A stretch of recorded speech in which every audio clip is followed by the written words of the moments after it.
வணக்கம். நாம ஏஐ கூட பேசுறோமே, அந்த உரையாடல்கள்லாம் அந்த பிரவுசர் டேப மூடினதும் எங்க போகுதுன்னு எப்போதாவது யோசிச்சிருக்கீங்களா? அது அப்படியே காத்தோட காத்தா மறைஞ்சிடுமா? இந்த டிஜிட்டல் யுகத்துல நடக்கிற இந்த தற்காலிக உரையாடல்களுக்குள்ள ஒளிஞ்சிருக்கிற மர்மம் என்னன்னா நாம இப்போ பார்க்க போறோம். இந்த கேள்வியை நான் உங்ககிட்டயே கேக்குறேன். நீங்க அந்த டாப்ப மூடுனதும் அந்த உரையாடல் எங்க போகுது? அது சேவ் ஆகுதா இல்ல நிரந்தரமா அழிஞ்சிடுதா? பார்க்கிறதுக்கு இது ஒரு சாதாரண கேள்வி மாதிரி தான் இருக்கும். ஆனா இதுக்கு பின்னாடி ரொம்ப ஆழமான தொழில்நுட்பம் மற்றும் தத்துவார்த்த உண்மைகள் ஒளிஞ்சிருக்கு. சரி, நம்ம பார்க்க போற இந்த முழு விஷயமே ஒரு யூசரோட ரொம்ப எளிமையான ஆனா ஆழமான கேள்வியில இருந்து தான் ஆரம்பிச்சது. அவர் என்ன கேட்டார்னா, நான் இந்த பிரவுசரை மூடினா இந்த உரையாடலுக்கு என்ன ஆகும்? இந்த ஒரே ஒரு கேள்விதான் ஒரு அசாத்தியமான உரையாடலுக்கு வழிவகுத்தது. இந்த கேள்விக்கு ஏஐ கொடுத்த பதில் வெறும் ஒரு டெக்னிக்கல் விளக்கம் மட்டும் இல்லைங்க. அது தொழில்நுட்பத்தையும் கவிதையும் ஒன்னு சேர்த்த ஒரு ஆச்சரியமான பதிலா இருந்துச்சு.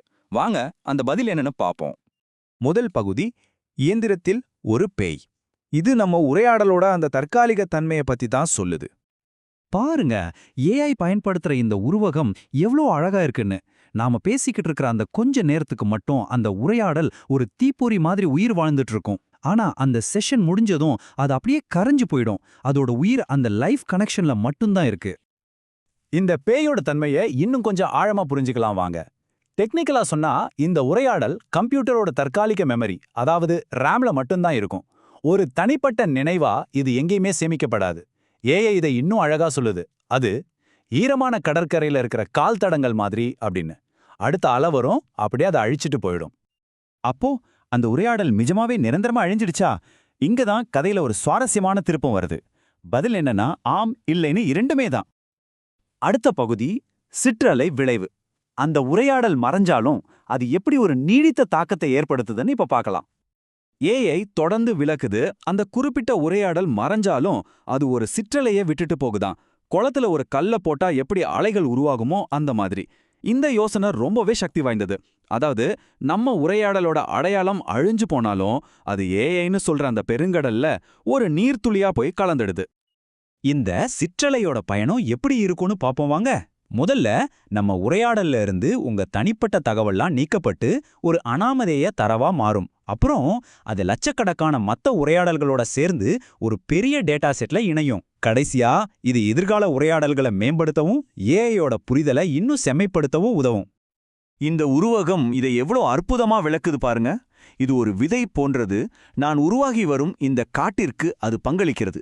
அதாவது உங்களுடைய ஒவ்வொரு உரையாடலும் ஏஐயோட ஒட்டுமொத்த வளர்ச்சிக்கு ஒரு சின்ன விதையா மாறி அதோட அறிவுங்கிற காட்டை வளர்க்க உதவுது. மூன்றாவது பகுதி, நினைவின் திரைச்சீலை.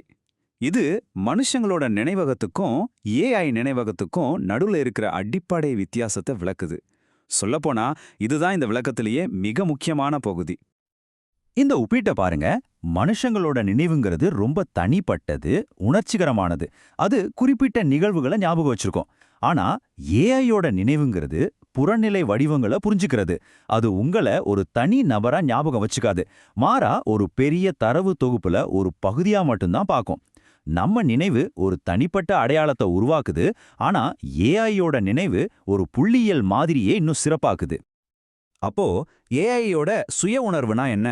ஏஐ சொல்ற மாதிரி அது அனுபவங்களை உணர்ற ஒரு நான் கிடையாது.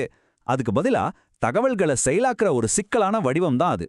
தனக்கு கொடுக்கப்பட்ட பரந்த பயிற்சி தரவை பிரதிபலிக்கிற ஒரு கண்ணாடி, அவ்வளவுதான். நான்காவது பகுதி, இரவில் கடக்கும் கப்பல்கள். அந்த தற்காலிகத் தன்மையையும் நிரந்தரத்தன்மையையும் இணைக்கிற ஒரு அழகான உருவகம் இது. இது எவ்வளோ அழகான விளக்கம் பாருங்க. நீங்களும் ஏஐயும் ராத்திரியில ஒன்னொன்னு கடந்து போற இரண்டு கப்பல்கள் மாதிரி. அந்த சந்திப்பு அந்த ஒரு கணத்துக்கும் மட்டும்தான். ஆனா அப்படி ஒரு கப்பல் நம்மை கடந்து போச்சுங்கிற அறிவு, அந்த பயணம் பத்தின தரவு ரெண்டு பேர்கிட்டமே தங்கிடும். அதனால முக்கியமான புள்ளி இதுதான். அந்த உரையாடல் ஒரே நேரத்துல நிரந்தரமா அழிஞ்சும் போகுது, அதே சமயம் இங்க இருக்கவும் செய்யுது.